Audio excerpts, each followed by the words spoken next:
You're listening to Financial Advisor Marketing, the best show on the planet for financial advisors who want to get more clients without all the stress. You're about to get the real scoop on everything from lead generation to closing the deal. James is the founder of theadvisorcoach.com, where you can find an entire suite of products designed to help financial advisors grow their businesses more rapidly than ever before.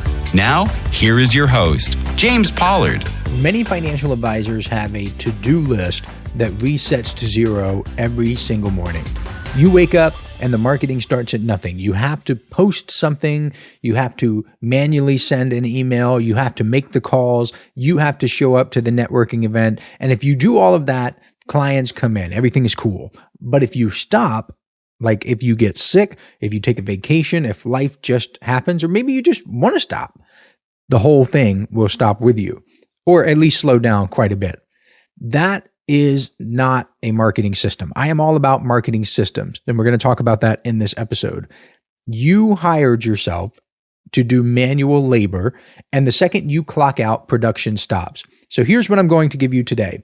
By the end of this episode, you're going to know the 4 parts that every real marketing system has. But first, I need to describe the problem, because most of you don't even think you have it. You don't even know you have the problem. You think you have a system because you're consistent. You post every day, for example. You have a set of habits that you do every single week, every single month, and good for you. That genuinely is better than most. Most advisors can't keep anything going for 90 days. But consistency is not a system in and of itself, because consistency is you being the system. You are the moving part, you're the engine, the fuel, and the guy turning the crank.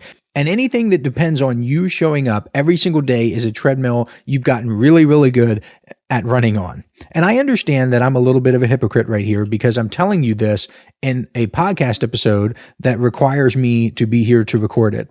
However, the nice thing about recording a podcast episode is that this episode will continue to get downloads long after I finish recording it. It has built-in leverage. Now, I'm also semi-retired, so I am pretty much doing whatever I want at this point.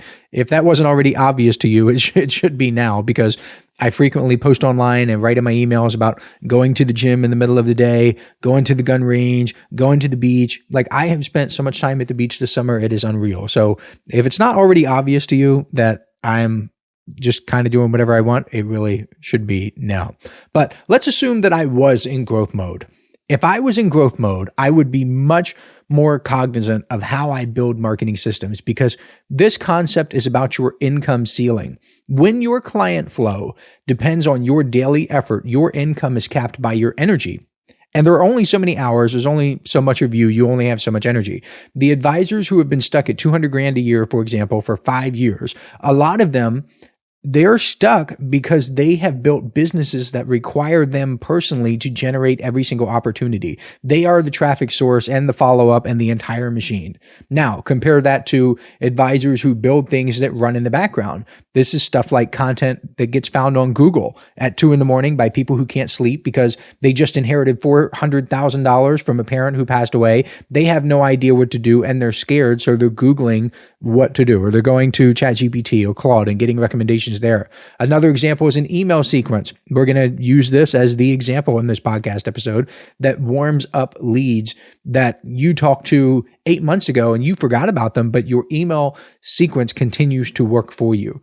So if you don't have that system, you really need to listen to this podcast episode, because the advisors who have systems like these, their income is capped by the strength of their systems, not their energy. And here's the beautiful part. Systems, unlike people, well, I don't want this to sound negative. I don't mean this in a negative way, but systems can very easily be improved, multiplied, and left running and attended. I know that people can be improved. There's a whole genre of self-improvement, but you could just flip a switch and improve a system. You can A/B split test an email or a headline or an online ad or a direct mail piece and immediately get better results. Self-improvement is a little bit more of a grind. I had an inner circle member tell me something a while back that really stuck with me. He had been doing everything manually for a long time, just grinding and posting and making phone calls, the whole thing. He built out an automated email sequence that took him a couple weeks. Really, it should have taken him less than that, but he I don't want to say he's a little slow, but a couple weeks is a long time to just put a couple emails together. Well, he emailed me kind of stunned because he had gotten this client and realized for the first time in a long time, he genuinely could not remember ever speaking to the guy before the first real meeting. The sequence had done it all. The relationship got built while he was busy living his life. So that is the game. You want to move from being the machine to owning the machine. You want to be an owner. You want to be an investor. You invest in assets that you put in your business. Everything else that we're going to talk about today is how you do this. So how does this actually work? What is the mechanism underneath of it? Because I don't want you doing this just because I said so. I don't want to just say, oh, create marketing systems that work while you sleep. I want you to understand the process here. Here's how I think about it. Every marketing action you take is one of two things. It's either labor or it's an asset. Everything you do falls into one of those two buckets. I am currently performing labor. I am recording this podcast episode. It is labor. I have to take time out of my day in order to do it. I have to be present for it. But once I am done, it turns into an asset. But in many cases, labor gets totally consumed the moment you do it and you finish it. You make a cold call and that call is done. It's over. The value evaporated whether it worked or not. So if someone set an appointment with you, that's okay, but it has no bearing on the next 5 calls, the next 50 calls that you make. Because tomorrow you wake up and you start over at 0. You go to a networking event. You're there shaking hands and then you go home. And everything that you have done does not compound because the next morning you're back to 0 again. An asset keeps producing after you build it. You write one article that ranks in search and it brings you leads for 3 years. So you build it one time and it pays out for 1,000 nights in a row while you sleep. You build one email sequence that runs for every new email subscriber from now until you turn it off. Most advisors spend almost all of their time on labor and almost none of it on building assets. And I get why, because labor feels productive. Building an asset feels slow and uncertain, and you don't get that little hit of crossing something off the to-do list. But every hour you spend on labor dies with the hour. Every hour you spend building an asset keeps working long after you've gone to bed. And since I brought up the semi-retirement thing, one of the reasons I was able to do that, if I wanted to fully retire, I could do it. I just love doing what I do, and I'm not really interested in completely shutting everything down. I mean, I got to be honest with you; it's a pretty sweet gig doing the stuff that I do. So, of course, I'm gonna keep this gravy train running for as long as I can. It's just keeping it 100% real. But the reason that I got here was because I focused so much on asset after asset after asset. TheAdvisorCoach.com, asset. 100 plus blog articles, assets. Paid advertising systems, assets. Email marketing, assets. Like the podcast itself, I keep repeating the podcast, but that's truly what it is. I have just built asset after asset after asset. I wasn't the person who just cold DM'd 100 financial advisors a day again and again. I never did that. That was not my approach. I didn't make cold calls. I didn't do any of that stuff. I just built stuff like assets that could work, whether I was sleeping, working, or on vacation. And it was very, very slow in the beginning. And then it just literally, I mean this 100% literally compounded over time. So my efforts did not just die when I stopped. They continued to grow and grow and grow. And here we are. So if you build assets, you can get there too, because those assets will throw off income. So you're not trading hours for dollars forever. That is the entire pitch of what you do for a living, by the way. So look in the mirror, financial advisors. Most financial advisors run their own marketing the exact way they would beg a client never to run their money. Hand to mouth, spending every bit of effort in the day to earn it and building nothing that compounds. You would never let a client do that. You would say, invest, stay the course, dollar cost average, keep investing. So stop doing it to yourself. Okay, let's get into these 4 parts that every marketing system should have. And this is the stuff that's going to make a tremendous difference in your business. Number 1 is a traffic source that runs without you. This is the thing that brings strangers into your world while you are not actively working. You staying on LinkedIn for 8 hours a day, manually posting and commenting, that's cool. That's awesome. That's traffic, but it is not a system because it stops the moment you stop. You are the crank again. Maybe you're a real crank. You're a little cranky like me.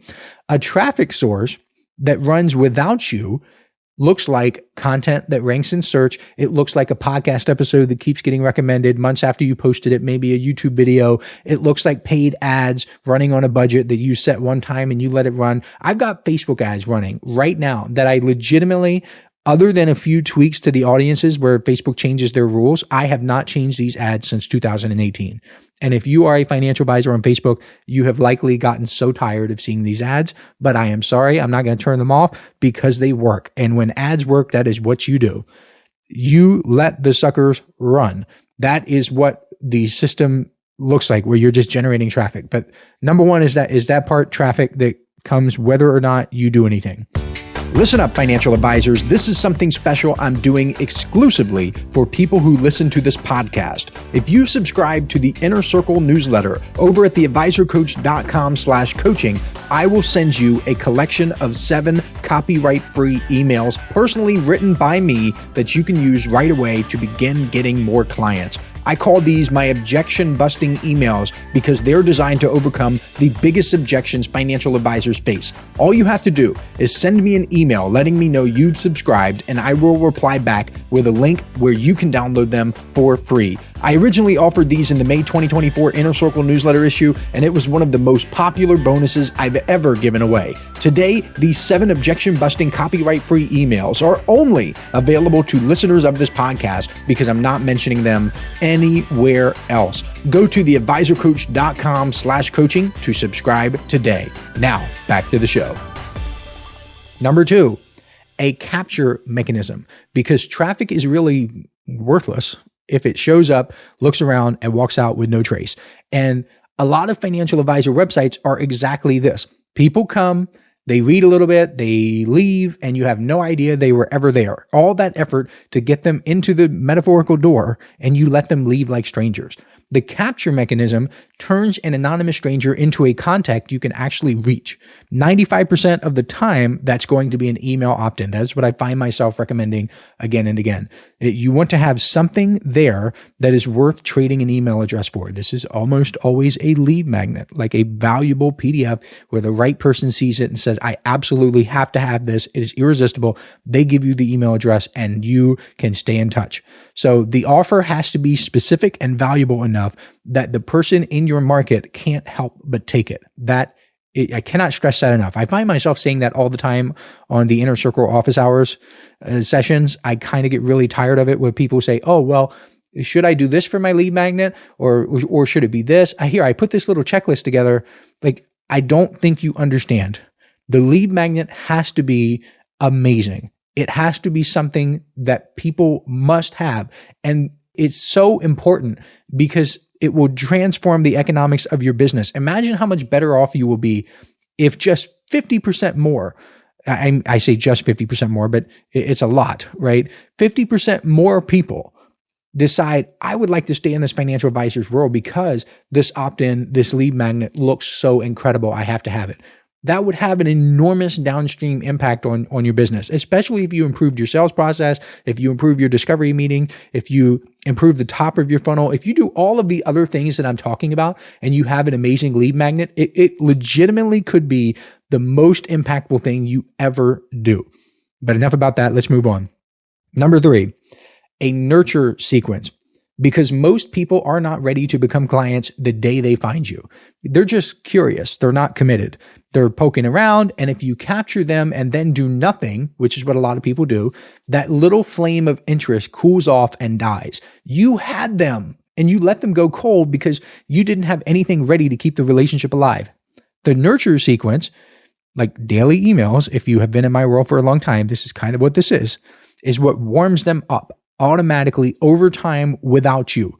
This is your email autoresponder. And I'm telling you, it is hands down the most underused asset in this entire profession, this entire financial advice industry. It's just crazy that financial advisors don't use this because they will sit here and tell me, James, this is a relationship business, and then refuse to build a system that automatically builds a relationship. So you write a series of emails one time. Every new person who comes in gets them in order, on schedule, automatically, forever. You are building the relationship with someone at 2 a.m. or 7 a.m. or 6 p.m, whether you're cooking or asleep or traveling, it doesn't matter. Think about how wild that actually is. I have said this for years, and I'll say it again right now. Email marketing is the highest return thing most financial advisors are not even doing. And it's not because email is some magic channel. It doesn't really have any inherent properties that are actually that much different than direct mail or social media or paid ads and things like that. It is because email is the one place where you can automate the relationship itself. And what goes in the sequence in order to build that relationship is stories. The reason you do this work in the first place, like why are you a financial advisor? You talk about the mistakes that you see people making over and over. You talk about the objections that people have to hiring you. You're not teaching them. I am not in the business of teaching, and neither are you. You are letting them get to know you so that by the time they're finally ready, you are the only person on the planet they would even think to call. That is what it is. Number 4 is a conversion trigger, because you can have traffic. You can have the capture, the opt-in form. You can have a beautiful nurture sequence. And if you never actually invite people to take the next step, they will happily read your stuff forever and ever, but not become clients. And that's cool for your ego. If you want to get your ego fluffed, people can tell you, oh, I love your email so much. I love what you're doing. I love to hear from you, but it's terrible for your bank account if they never become clients. The conversion trigger is the consistent built-in ask. It's a clear, repeated invitation for people to raise their hand. In an email sequence, it's the line at the bottom that says in plain English, something like, if you'd like to walk through your specific situation, here's my calendar. Grab whatever time works for you. You're always there, right? Every single email, you put that in there because some people need to see that door open 11 times or 11-7 times before they walk through it. So you put it there, and you're not even really selling per se. Lots of financial advisors are worried about selling or being pushy and annoying. You're not selling. You're just giving people the opportunity to do the thing that you want them to do. That's all it is. And so the system is not finished until there's a door, the metaphorical door. That door is open and people know exactly where to find it. Because if they say, oh, you know what? I do want to book an appointment with that financial advisor. Where was it again? Let me just Google, or not Google. When I go to my email inbox and put in that person's name, I can find the appointment link right there. I don't have to Google. I don't have to go to the website. I don't have to look anywhere else because I know every time that financial advisor contacts me, the appointment link is there. So if I ever want to set an appointment, I know exactly where to find it.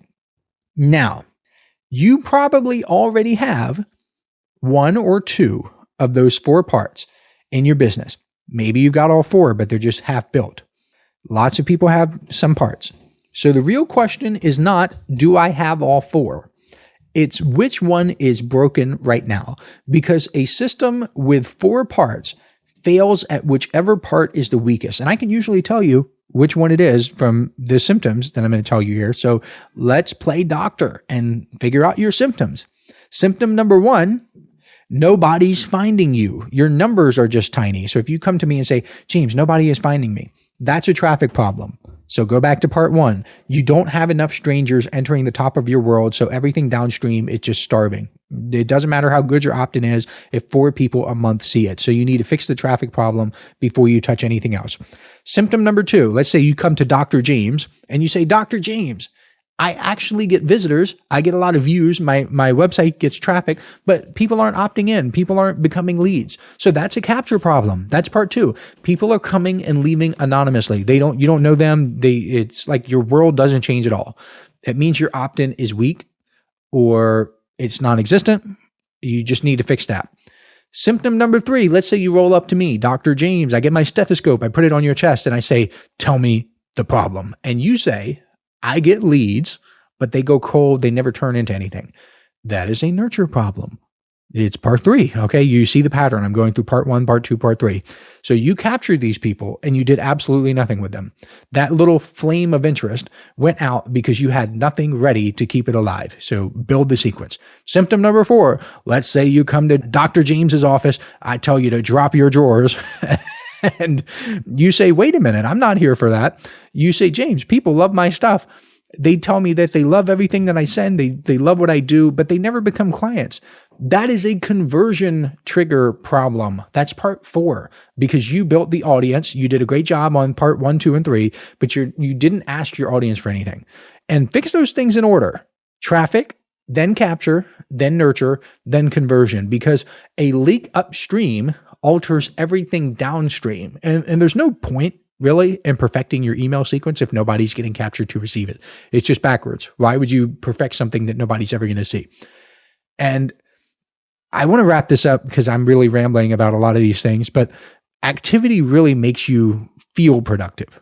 A system makes money, whether or not you feel a single thing. Like in 3 weeks, after this podcast episode drops, I'm not going to feel a single thing after recording this, but people are going to listen to it. And the reason financial advisors never build systems is because building the systems and building marketing assets, it's slow and it's unsatisfying in the moment. But labor, on the other hand, gives you that nice little feeling, that dopamine release of having done something today. So you feel good you feel good now instead of feeling good for a long time later. I have watched financial advisors burn out doing labor. These are people who genuinely cared about their clients, people who were great at the actual work, and they just ground themselves down to nothing because every new client meant they personally had to go manufacture the next one. And some of them quit because they were exhausted and they couldn't see any version of it that didn't demand all of them all of the time. And that bothers me because it doesn't have to be that way.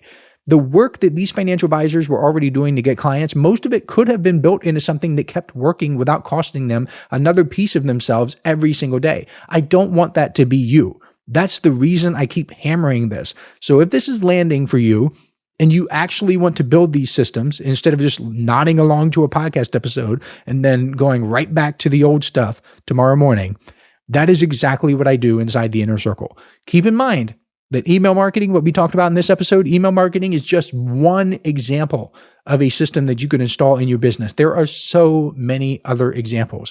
The Inner Circle is my paper and ink newsletter. It is a physical thing. It shows up at your door every month. And every issue, I walk through this kind of work in real depth with the actual content to write, the actual email sequences, the actual systems that take people who are strangers and turn them into clients while you are doing whatever it is that you want to do with your time. So you can check it out for yourself over at theadvisorcoach.com/coaching. That is theadvisorcoach.com/coaching. You can build a business where the lights stay on when you walk away. One where you wake up in the morning, you check your phone after an hour or two because you shouldn't check your phone immediately after waking up. But you find out that while you were sleeping, the work you did months ago or years ago, in some cases, went out and found you another person to help. Most advisors will never build it because building the machine is slower and less rewarding in the moment than being the machine, and they never make the trade. What I want from you is to make that trade. I will catch you next week. This is thepodcastfactory.com.